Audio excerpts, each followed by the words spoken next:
আসসালামু আলাইকুম, সবাই কেমন আছেন? আশা করি ভালো আছেন। আলহামদুলিল্লাহ, আমরা আল্লাহর অশেষ রহমতে ভালো আছি। তো এই তো এইদিকে হচ্ছে এখন বিকেল, আসর আজান দিয়ে ফেলছে। তো আজকে ভিডিওটা বিকেল থেকে শুরু করলাম। আজকে হচ্ছে বসে বসে দিন কাটাইছি সারাদিন। তো সময় ছিল, ঘুম থেকে উঠতে আমার লেট হয়ে গেছে। তো এই যে এখানে কালকের যে পেঁয়াজ কাটা ছিল, এটা দিয়ে আজকে মাংসটা একদম মচমচা করে ভাজা করে তারপরে শুধু পেঁয়াজ দিয়ে একটু ভাজার মতো আর কি ভুনা করবো।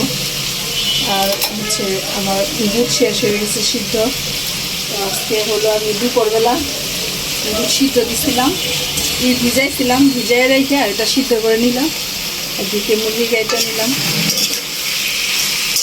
তো দিন যাবৎ কোরআন শরীফ পড়ি না, তো আজকে হলো নামাজ পড়ে একটু কোরআন শরীফটা পড়ছি, তো এই জন্য আর কি লেট হয়ে গেছে। তো এখন হলো আসর আজান দিচ্ছে, আমি আসরের নামাজটা পড়বো। এটা ভাজতে দিচ্ছি, এটা ভাজা হোক আর আমি নামাজটা পড়ে আসি, সেহেতু গ্যাসের তাপটা একটু কমই আছে। তো আজকে যাব আবার তাড়াহুড়া করে একটু বাহিরে হচ্ছে যাব। রোজা আসলে তো আমাদের এমনই হয়, একদিনে না, অনেক কয়েকদিন লাগে আমাদের মার্কেট করতে, সময় লাগে আর কি। লোকজন বেশি, বাচ্চা কাচ্চা বেশি, তো এক এক দিন হলো এক এক বাচ্চার জন্য আর কি কেনাকাটা হয়। সেদিন হচ্ছে তিতলির মার্কেট কমপ্লিট করছি। আজকে হচ্ছে যাব আর এক বাচ্চার জন্য, উপায় যে আছে সাদাত, রাফসিন, দিয়া, মুনাফ, ওদের হচ্ছে করবো।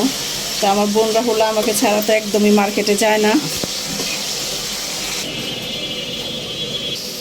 তো এইদিকে হলো আমি আলুর চপটা যে ভর্তা করে আলু চপ ভাজার জন্য বানায় রাখছি।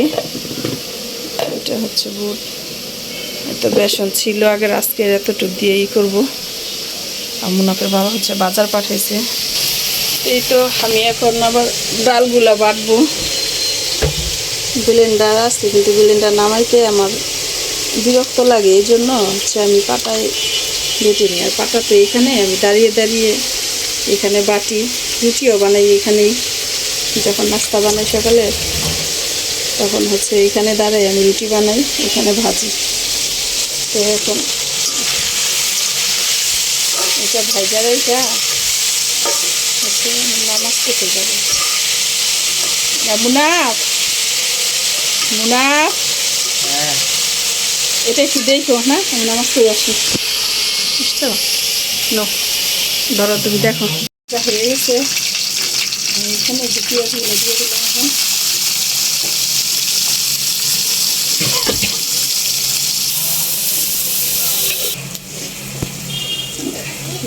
আমার ডালটা বাটা হয়ে গেছে।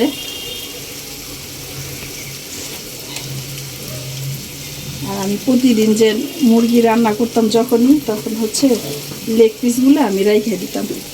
আজকে সেই লেগ পিসগুলো আমি ম্যারিনেট করে রাইখে দিচ্ছি ফ্রিজে। এটা আজকে ওদের বেছে দিব, কারণ আজকে ডিম চপ বানাবো না। তো এই তো আমি হচ্ছে যে এটা করে রাইখে দিছি। এখন আমি সন্ধ্যার নাস্তায় পরে আমি এগুলো যখন আলু চপ পেঁয়াজ ভাজা শেষ হয়ে যাবে, তখন আমি এগুলো ভাজবো। এদিকে আমার মশলা কষানো হয়ে গেছে। আমি আদা রসুন বাটা, হলুদ, মরিচ, কাঁচামরিচ, শুকনো মরিচে দিচ্ছি, তেজপাতা, দারচিনি, এলাচ, ধনিয়া গুঁড়া, জিরা গুঁড়ো, এগুলো দিয়ে লবণ তেল দিয়ে আমি হচ্ছে ভালো করে কষাই নিছি। আর এই ভাজা হলো মাংসটা এটা দিয়ে দিলাম। এটা দিয়ে একটু কষিয়ে অল্প একটু পানি দিব, যেহেতু আমার মাংসটা কিন্তু অর্ধেক হয়ে গেছে রান্না। কারণ আমি এখানে লবণ আর হলুদ মরিচ দিয়ে আদা রসুন দিয়ে আমি আগে এটা ম্যারিনেট করে রাইখা তারপরে হচ্ছে ভাজছি। ভাজার পরে আমি একটুখানি পানি দিয়ে যে এরকম করেই একদম শুকনো শুকনো করেই রান্নাটা করব। আমার ঝোল খেতে চায় মুনা বলে, এমন ঝোল রাখবে না। রোজার দিন ভোরাতে এমনি কেউ খায় না, সন্ধ্যা রাতে খায়, সেই খাওয়াতে একদম রোজা রাখে। এই জন্য আর শুধু শুধু একবার খাই, এই জন্য আর সে ঝোল আমি রাখবো না। যে এখন আমি একটু সামান্য পানি দিয়ে দিব। এই তো আমি পানি দিয়ে দিলাম, অল্প পরিমাণে পানি। মাংস রান্না হয়ে গেছে। আর আজকে আমি হচ্ছে একটু ধনিয়া পাতা দিছি। ধনিয়া পাতা দিলে গ্রানটা এত সুন্দর আসে, সেই লেভেলের একটা সেন্ট বের হয়েছে। তো আমার রান্না শেষ, এখন আমি ভাজা পোড়া করবো, ইফতার বানাবো এখন।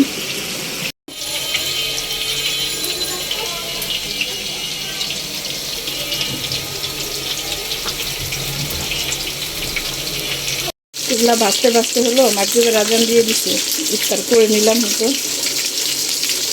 একটু পরে ভাজাটা পরে খেলেও সমস্যা নেই, ভালো করে হোক এই জন্য। এদিকে বুধবার আর দিব আমি।